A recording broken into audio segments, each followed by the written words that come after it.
All right, guys, rally car shootout. We have a 2023 Toyota GR Corolla Core against this 2006 Mitsubishi Lancer Evolution 9. Both are powered by small displacement turbocharged engine. We have a 2-liter inline 4 here, and we have a 1.6-liter 3-cylinder here, making 300 horsepower, 273 pound-feet of torque. The value of this on the market is around 30 to 35K, whereas the Evo is 30 to 50K depending on the condition of that example. Most are going to be over 40K, so it's a little bit more expensive, but still not too far off. Both are weighing in right around 3,300 pounds. Both are mated to manual transmissions, 6-speed here, 5-speed there. And as for mods, as always, full mod list is down in the description. Here we have a K&N drop-in filter, RacerX short throw shifter with shifter cable bushings, Velossa Tech ram air intake snorkel, 6th element intercooler, 555 engineering oil cooler, MBRP center exit catback, Eibach Pro lowering springs with stock dampers, that's why it sits real nice. SPC front camber bolts with -3 degrees of front camber and -2.5 degrees in the rear. And we have these Ray Graham lights 57 DRs in 18 by 9.5 wrapped in Accelera 651 Sports with a 265 section width square setup. We got the GR4, their all-wheel drive system. The interior for a 2023 model year car. Gonna feel a little bit more basic because underneath it all, this is, of course, still a Corolla. Love that rumble. And because this is the performance package, it comes with both front and rear LSDs, and that GR4 system is a clutch-based all-wheel drive system. Lets you set the torque. As you can see here, the torque split 60-40 front to rear, 30-70 front to rear, and then you press it in for track mode, that's 50-50 front to rear. We're going to disable IMT so we can rev match our own downshifts.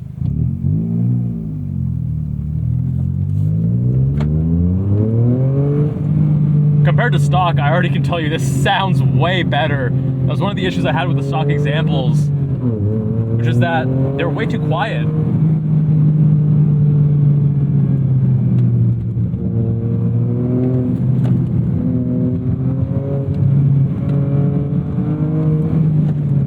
Turbo lag, which is fine, right? We're feeling that rally car inspiration here. The short shifter also feels a lot better than stock. Notchy throws, but I'm guessing that this little shift knob is heavier because it feels slicker. Usually having a heavier shift knob helps with that slickness feeling getting between gates. Things feel too light and mechanical, or I should say too light and notchy.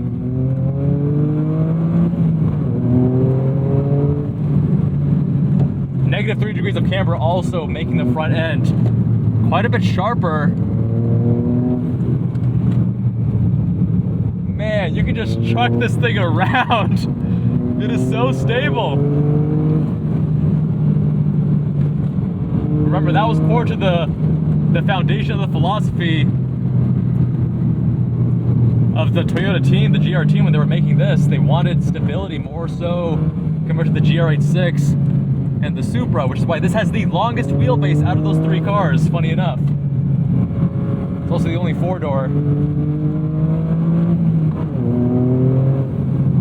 You want that practicality, that true dual duty, right? The owner does track this. You also want to take it to work. These kind of cars make a lot of sense. Take the whole family with you too while you're at it.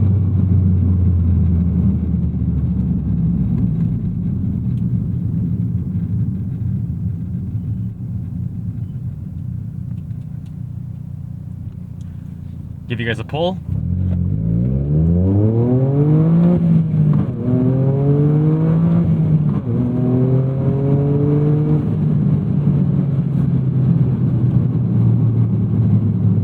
Traction off here. Let's get into sport mode. Get that different tack. Traction off.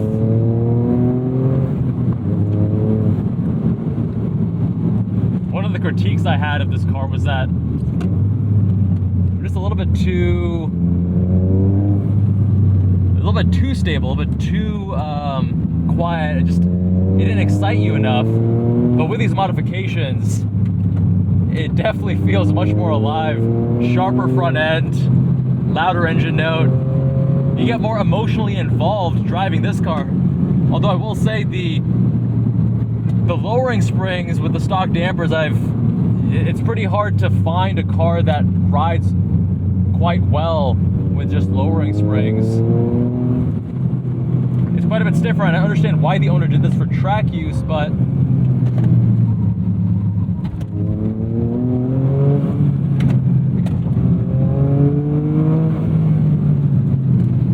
alright, so we're able to elicit some understeer.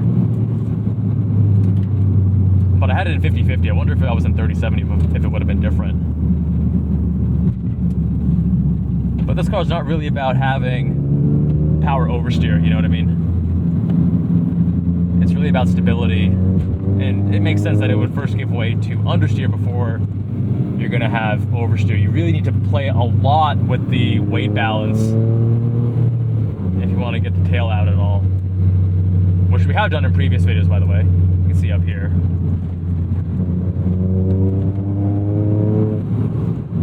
But yeah, the ride quality with the suspension, it's pretty harsh, right? The car does not have adaptive dampers, and it makes sense for track, but if you're mobbing the canyons, you are compromising a bit of ride comfort by doing so. It's part of the trade-off when it comes to lowering springs. This car gives you so much confidence when you're driving it, and I think that's part of the reason that I find it encouraging me to drive faster and faster. Now the engine, it does die off near redline, so you don't have that character that rewards you by pushing it out to the same degree, but just carrying more speed through the corners, even at a lower RPM, is fun, is rewarding, because this car, it makes you feel comfortable, it makes you feel safe, going faster than you otherwise would in other cars.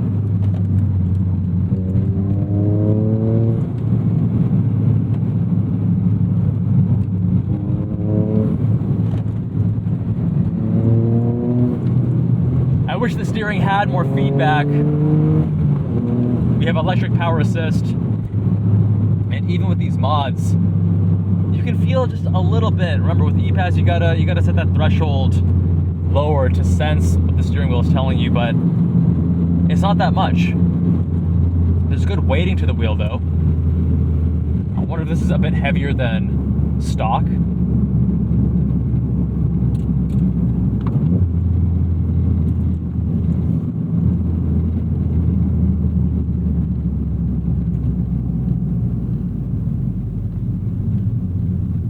And let's give you guys a pull.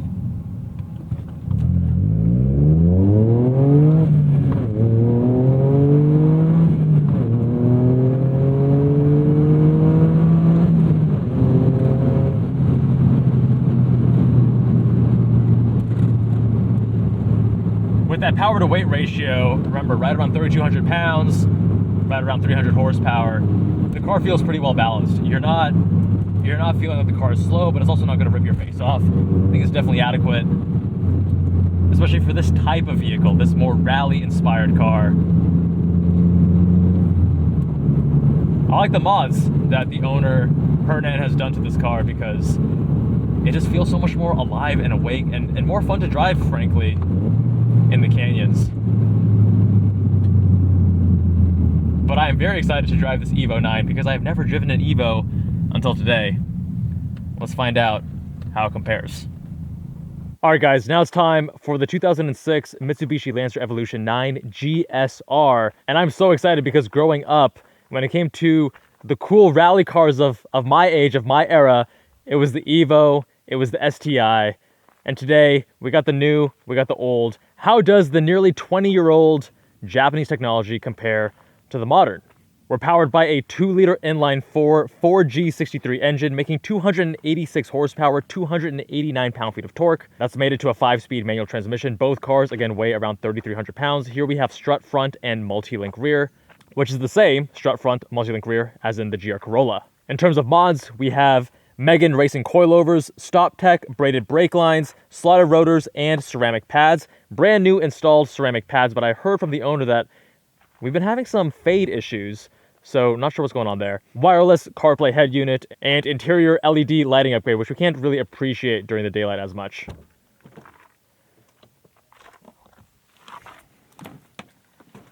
(2006) interior from Japan. A lot of people talk smack about it, but I love the older Japanese interiors, maybe because my dad had a old Honda Accord when I was growing up. I always found them so just to the point and simple. We have 3 modes here. Center diff, we're obviously going to be in tarmac. Compared to the GR Corolla, we're still pretty upright because this is a 4-door, but we are sitting a little bit lower and 1 or 2 notches more in the sporty direction versus the upright direction. But US model Evos did not get the AYC, that's the active yaw control, and that system controls the torque and braking forces between the left and right wheels. So it's kind of like torque vectoring. But at least we do have a rear clutch-based 1.5-way LSD. Car does not have traction. The only mode is just the ACD, which we already adjusted.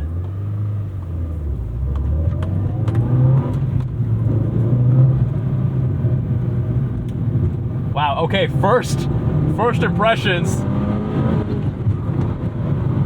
A much more visceral car, much more character than the GR Corolla.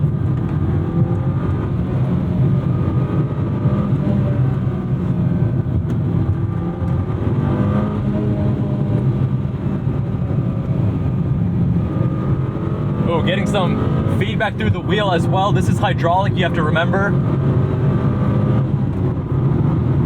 It's still quite light though, very light weighting when I'm working the wheel. But and the actual feedback is low in magnitude, so you have to really pay attention unless it's a larger bump. But I prefer it over the GR Corolla, at least the feedback and the speed of it. It's a faster steering ratio as well.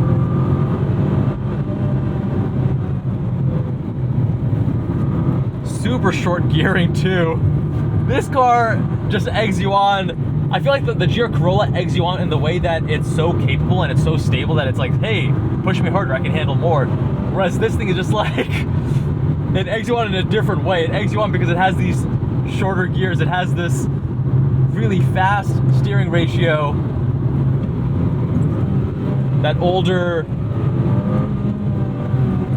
Japanese sporty vibe too is just, I guess maybe it's the slightly more visceral nature, that character.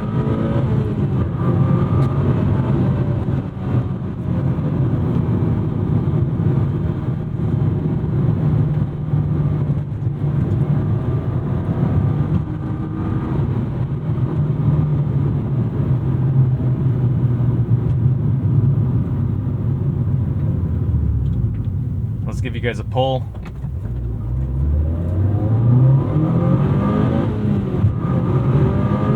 Really takes a while to build at the bottom there. I don't want to drop the clutch in someone else's car, so we're going light there. Once you get the turbo spooled, pulls a lot harder.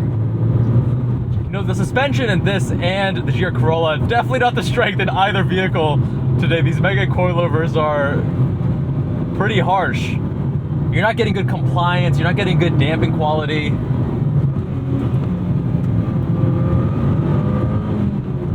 Throttle response here is a bit more immediate. Don't have as much rev hang either compared to the GR Corolla.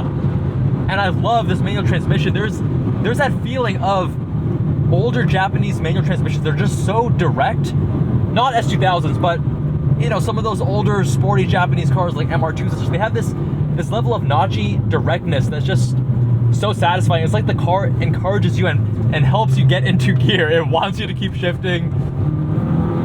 There's no ambiguity, no weirdness to it. Oh, dude, yes, more lively car. You can feel that weight transfer a bit more here too. Not as stable as the GR Corolla, and that makes it more fun.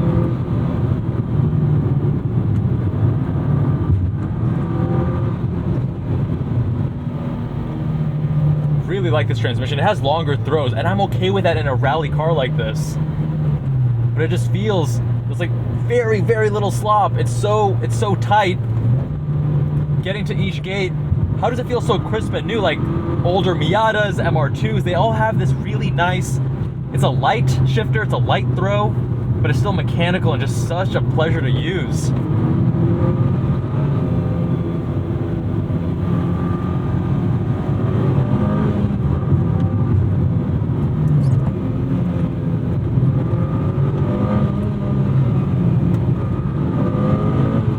Man, wow.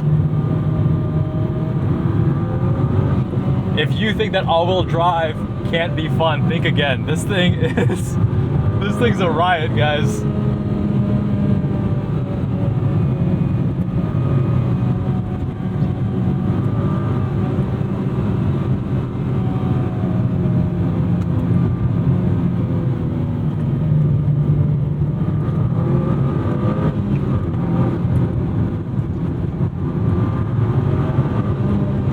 Brakes have this nice firmness to them as well that I prefer over the GR Corollas.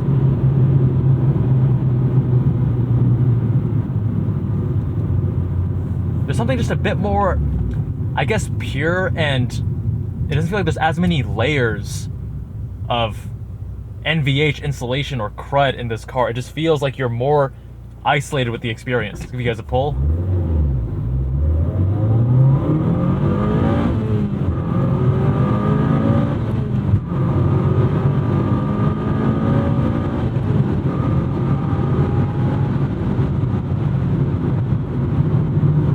Smell the brakes cooking, so we're gonna take it easy.